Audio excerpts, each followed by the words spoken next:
and I'll only read the prose, I promise. No other lines. It's a book that's broken up by a bunch of, that's not good. It's a book that's broken up by a bunch of prose blocks called Work.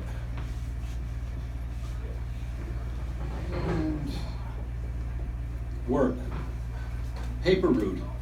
When I first started, they issued us beautiful canvas bags to put the papers in. Once the route got going, someone tossed a bale of papers onto the porch, usually around 6 in the morning. Unless it was snowing, I went by bike. Years later, I ended up using the bag to keep my hawk and trowel in when I was plastering. It was perfect. Work. When George, the caretaker at the park, was in his cups, he'd send me down to the drugstore to pick up the Armstrong in the daily form. Then he'd teach me how to handicap. If he was really tanked, he'd have me sweep and hose down the tennis courts. Sometimes Bill Russell and Sam Jones came over by motorcycle to hit some around.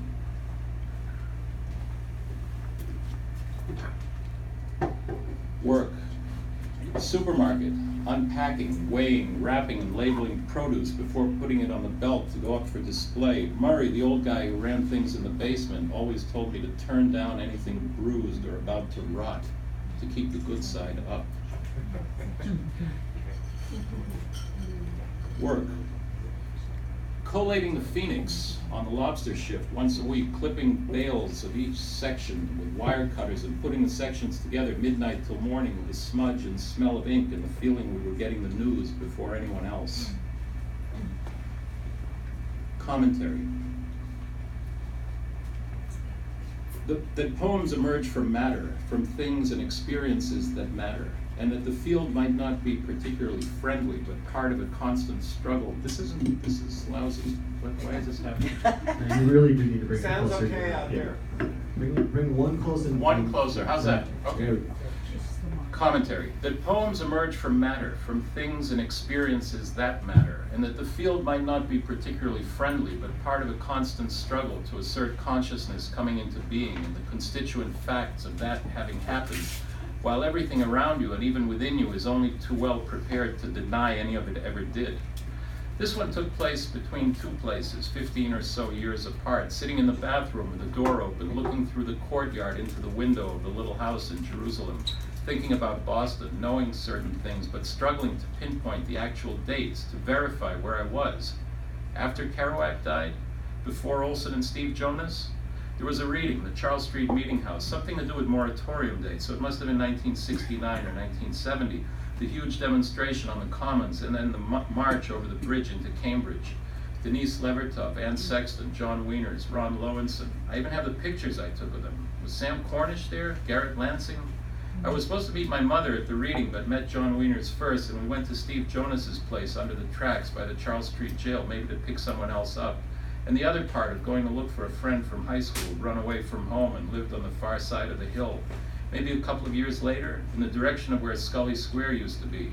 And that gets mixed in with going to see Ginny McGrath in the hospital, seeing her roll by me with that bright look, straight black hair, very thick wireless rimmed glasses, clearly saying goodbye. A disease? Was it kidneys, the liver?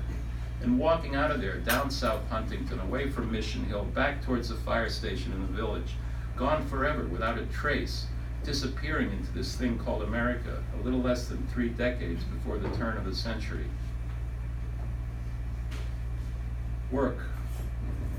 County Fair breakdown in the summer. We'd let the carnies know we'd be ready when the Ferris wheel and all the other rides stopped spinning and twirling, when the last bets went down on the color game, when the last basket was shot, when the last marksman took their aim and someone's sweetheart got the last stuffed animal of the night. At midnight or even after, we'd be ready to go at the machinery and tents with wrenches and pliers and hammers to work our asses off for whatever they felt like giving us as the sun came up and we were done.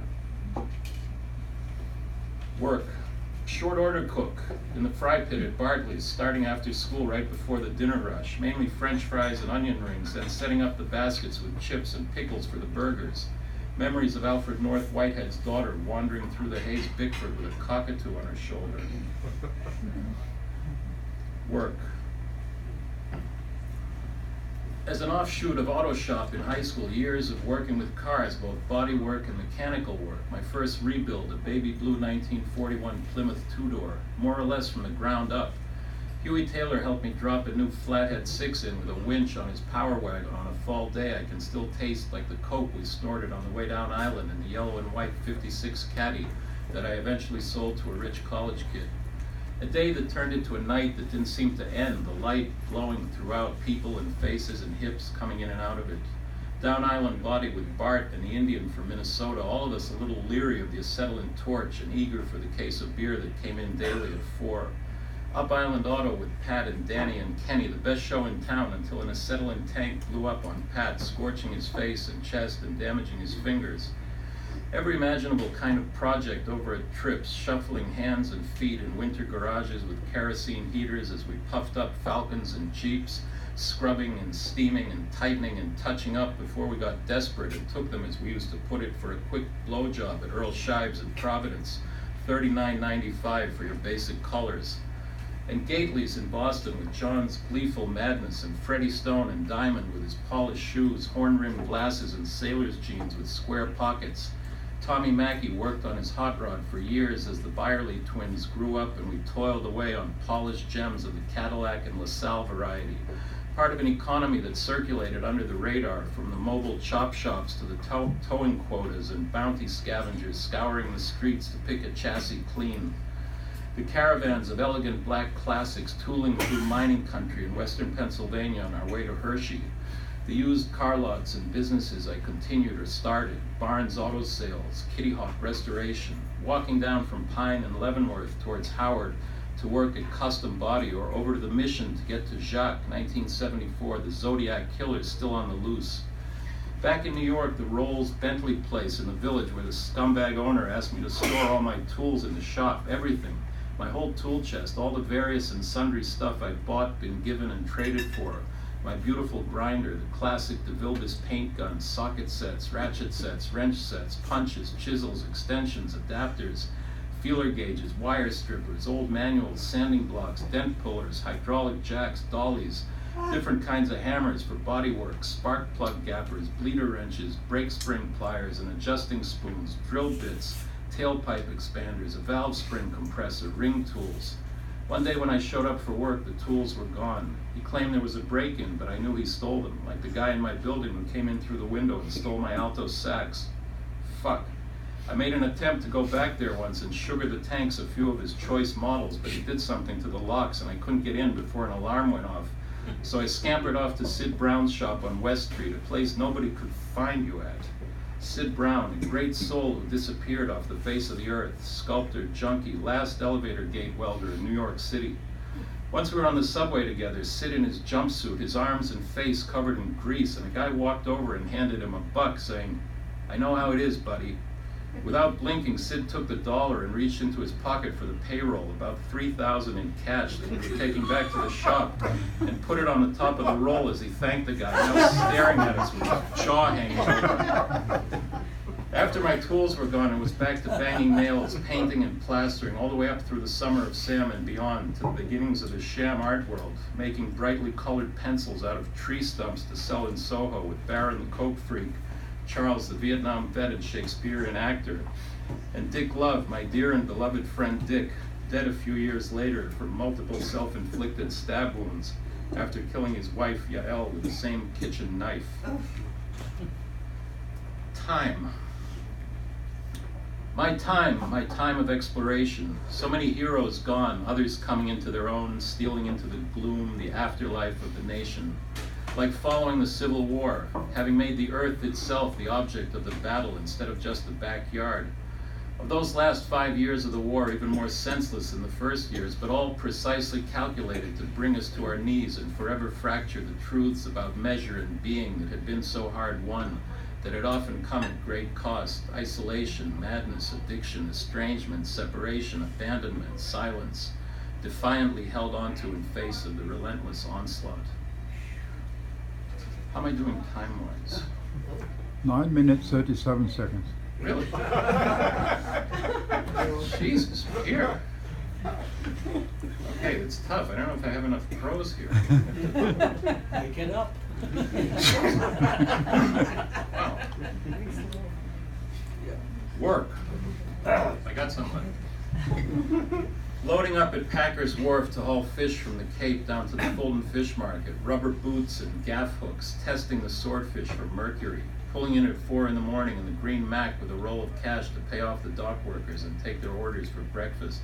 Everybody acting very familiar and friendly as long as you followed protocol to the letter. One morning we saw a guy get grabbed by the strap of his overalls by a gaffer and thrown into the river. We didn't hear any shots, so maybe he just got stabbed before they threw him in. Work.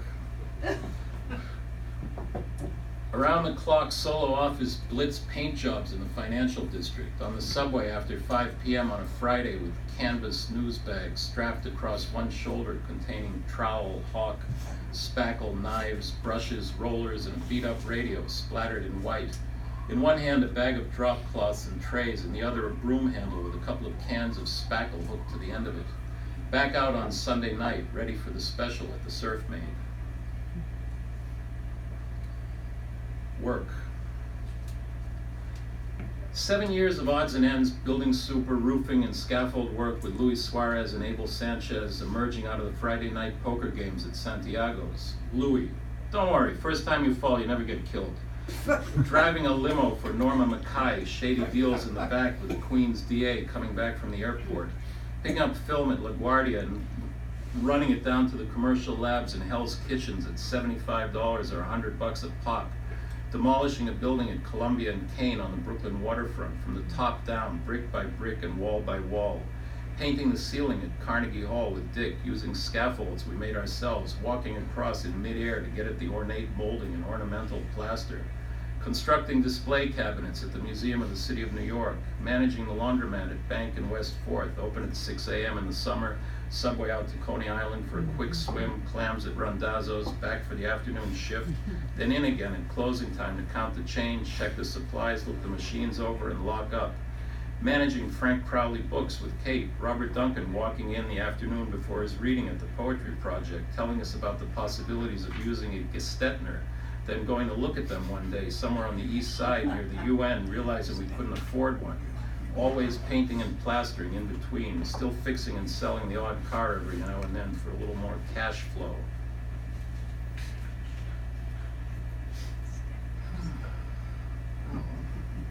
Work.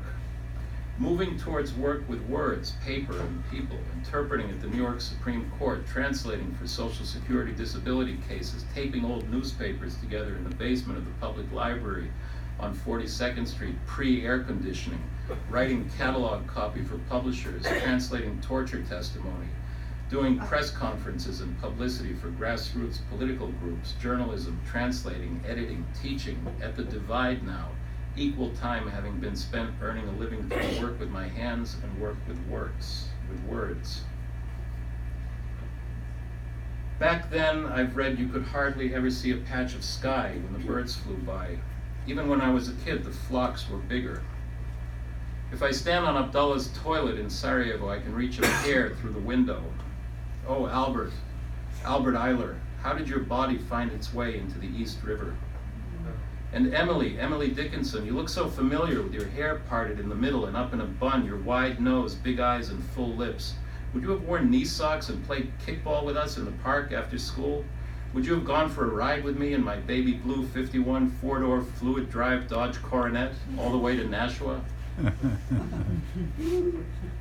Through the front window at dusk, waiting for license plates, going over the Mystic River Bridge, the worn-out triple-deckers, bits of my soul strewn across Route 95, in the dark, a touch of gray, born on the 4th of July, the day the music died. One by one, the prisoners come in, one by one, the candles go out. In a secret history of the interior, it was a dark and distant era, this bloody time of Operation Summer Rains and locked kindergarten, fresh memories of tyranny, the lie as spade, etched like a scar. Freedom still has enemies, building a fence around love and history. This noble work, an empty space that crept into me, an escape plan for an island, a way out of the shuttered room. We now call an end to the game. The good we can do together is far greater than the good we can do apart. I'm just a piece of fire or the happy fish I was supposed to be so long ago. A postcard from the coast going the other way, father gone on a journey, these rosters, my pot shards, games not treacherous enough to play except alone like Lucas, smoking into the ceiling of the Hotel Martinique, doors slamming and people screaming. Heroes and has-beens, these my histories, my vocabularies and my lexicons. Dead fish in the River Charles. Now Mr. Chase's train pulls past Brave Stadium, dancers come in off the water, and maybe I'll find you somewhere in the dark.